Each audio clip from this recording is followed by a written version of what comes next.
Bonjour et bienvenue dans la cinquième partie, comme prévu.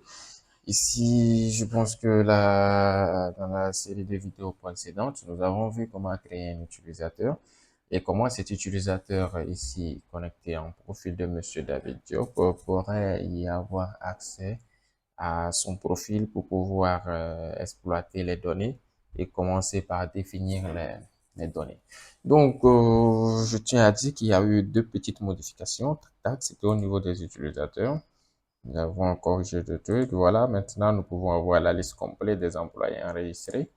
Et ici, nous pouvons voir que les différents rôles ont changé parce que j'ai eu à recevoir des coups de fil venant de gens qui disaient que ils comprenaient pas pourquoi c'était un peu direction truc. Ça sera préférable de simplifier parce que ça pourra les porter confusion.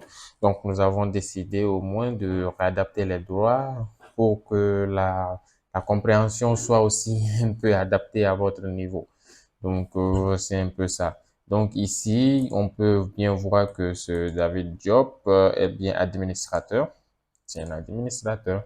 Donc je l'ajoute. Je peux aussi essayer d'ajouter encore un élément plus rapidement avant de poursuivre l'autre étape, qui est Monsieur Paul, par exemple. Paul, je dis actif et je lui donne le droit de contrôleur pour avoir par la suite, je l'appelle Paul. Je donne son mot de passe. Je dis que lui, c'est 0987. 0987. Donc, je le définis. Et voilà, Paul aussi est encore utilisé et encore ajouté comme contrôleur. Donc, c'est ce que nous avons vu dans la quatrième partie. Mais dans cette série de vidéos, nous allons voir ici comment définir les tâches. Et bien évidemment, quand l'administrateur se connecte, avant de pouvoir définir les tâches, il y a ce que nous appelons les types de tâches. Donc, l'administrateur doit créer ici les types de tâches. Ce sont des familles ou soit des catégories de tâches à laquelle chaque tâche est liée à une catégorie pour que quand l'utilisateur voit directement cette tâche, qu'il puisse savoir directement à peu près dans quelle catégorie cela se retrouve. Donc, comme je le disais, sans plus tarder, ici, nous avons type de tâche. Il suffit juste de cliquer sur type de tâche et nous pouvons définir ici les différents types de tâches. Je prends par exemple un exemple. Dans nos tâches, nous pouvons avoir une catégorie de tâches qui s'appelle développement. Développement qui regroupe tout ce qui concerne développement informatique ou développement industriel, tout ça. Développement. Je peux avoir ici une tâche qui s'appelle prospection. Prospection. Je peux avoir une autre tâche qui s'appelle nettoyage. Nettoyage. Je peux avoir une autre tâche qui s'appelle construction. Voilà. Et je peux avoir une tâche qui s'appelle, je peux dire quoi? Je peux dire comme autre. Peut-être pour, voilà, pour que ça soit un peu plus vague.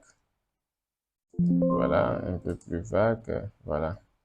Donc, c'est un peu ça. Vous pouvez aussi faire comment ça s'appelle, la modification, hein, tout comme les autres, comme j'avais dit. C'est juste ça. J'essaie de développer, de modifier développement en autre. Donc, ici, si je mets autre avec eux, vous voyez, il me dit que cette information a été modifiée avec succès. Moi, je vais mettre avec S pour que on puisse dire que autre c'est vaste. Je ramène ici en développement. Développement. Donc, vous voyez, vous pouvez tout modifier comme vous voulez. Donc, comme ça, c'est bon pour moi. Bon, je vais ajouter un dernier aussi qui est projet. On peut avoir une tâche qui est projet. Donc, voici les différents types de catégories. Vous pouvez même aussi rechercher ici développement. Vous voyez déjà, ça s'affiche directement. Bon, voilà. Donc, ici, j'ai mis développement. Je me corrige, je mets développement. C'est E au lieu de A. Donc, voilà.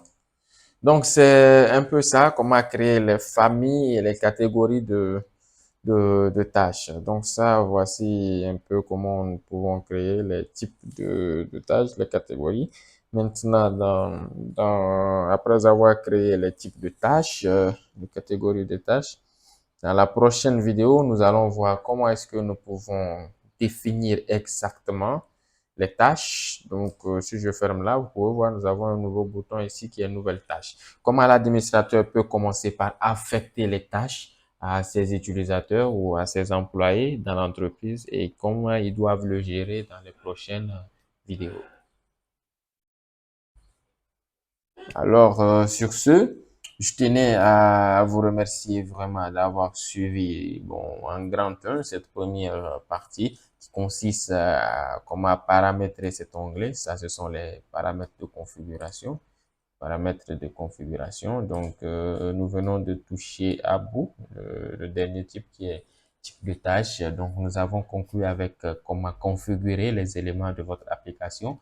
Et jusqu'à ce niveau, l'application, elle est totalement prête pour exploitation. Tout ce qui reste à faire, bon, par la suite, si vous avez de nouveaux éléments, vous pouvez encore revenir pour les ajouter dans les configurations. Mais jusqu'à là, ce que nous avons déclaré est totalement bon. Et nous allons voir maintenant à partir de la prochaine étape sur quoi est-ce que l'application roule exactement, comment définir les tâches, comment les affecter et quels sont leurs rôles, ainsi de suite. Donc, merci et je vous donne rendez-vous à la prochaine. Merci et à tout de suite.